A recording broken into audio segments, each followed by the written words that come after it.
मेरा गॉडफादर कभी भी नहीं थे इंडस्ट्री में और कोई नहीं थे कभी भी, लेकिन तब के कैसे हिम्मत आ गई। आप एक्टर तभी बन सकते हो अगर आप या तो एक पैजेंट विनर हो, या सुपर मॉडल हो, या आपके पास कोई गॉडफादर हो। रिद्धि, मुझे आपसे ये जानना है, आपने टीवी में भी इतना आपका नाम बनाया एंड फिर उसके बाद जब आपकी बॉलीवुड में भी डेब्यू किया आपने, और आपके लिए आपने एक अलग ही जगह बना ली है यहाँ पर भी। सो आपके लिए कितना डिफ़िकल्ट था ये? बिकॉज़ हमने हमेशा ये सुना है, मतलब हमेशा ही सुनते आए हम कि बॉलीवुड में जाके अपने लिए जगह बनाना बहुत डिफ़िकल्ट होता है अगर आपके कोई गॉडफ़ादर नहीं हो।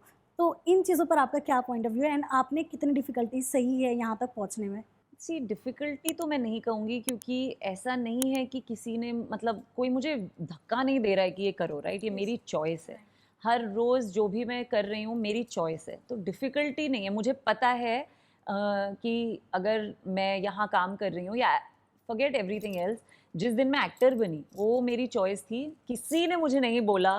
मेरा गॉडफादर कभी भी नहीं थे इंडस्ट्री में और कोई नहीं थे कभी भी, लेकिन तब के कैसे हिम्मत आ गई।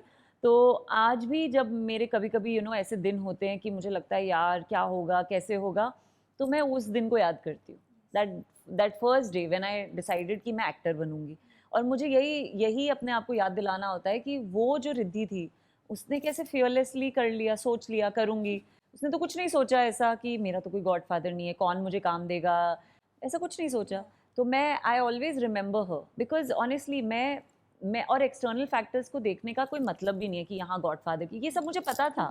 इनफैक्ट मतलब ये बहुत ही ट्रिविया कह लो या जो भी, बट जब मैं एक चैनल में काम करती थी बिफोर बिकमिंग एन एक्टर, तो तभी मैंने इंडस्ट्री को देख लिया था। मुझे समझ में आ गया था इंडस्ट्री कैसी है, और मैं तभी मैंने वो कर लिया था कि अच्छा, इस इंडस्ट्री में तो आप एक्टर तभी बन सकते हो अगर आप या तो एक पैजेंट विनर हो, या सुपर मॉडल हो, या आपके पास कोई गॉडफादर हो जैसे कि आपने भी कहा, या आप इंडस्ट्री से ही बिलोंग करते हैं। या यही तरीके हैं इंडस्ट्री, फिल्म इंडस्ट्री में काम मिलने का। या तो ये तो मुझे पता था।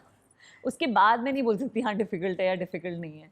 It's okay, it's part of the journey. और ऑनेस्टली मैं बताऊँ, I am answering my inner calling.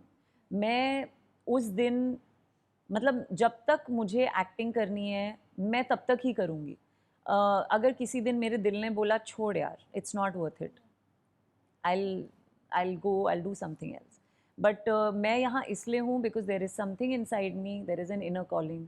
I say it's my, मेरा स्पिरिचुअल कनेक्शन है विद गॉड कि आपको यहाँ आके स्ट्रॉन्ग फीमेल कैरेक्टर्स प्ले करने हैं, और ऐसे कैरेक्टर्स प्ले करने हैं जहाँ लड़कियाँ हों, औरतें हों, हाउसवाइफ्स हों, कोई भी हों, वो ये देख के हाँ, क्योंकि मतलब वो ये देख के ये ना बोले हाय ये कितनी ब्यूटीफुल है और मुझे भी ऐसा लगना, नहीं, वो मुझे देख के ये बोले कि I want to be, I am proud of myself because she is proud of her self.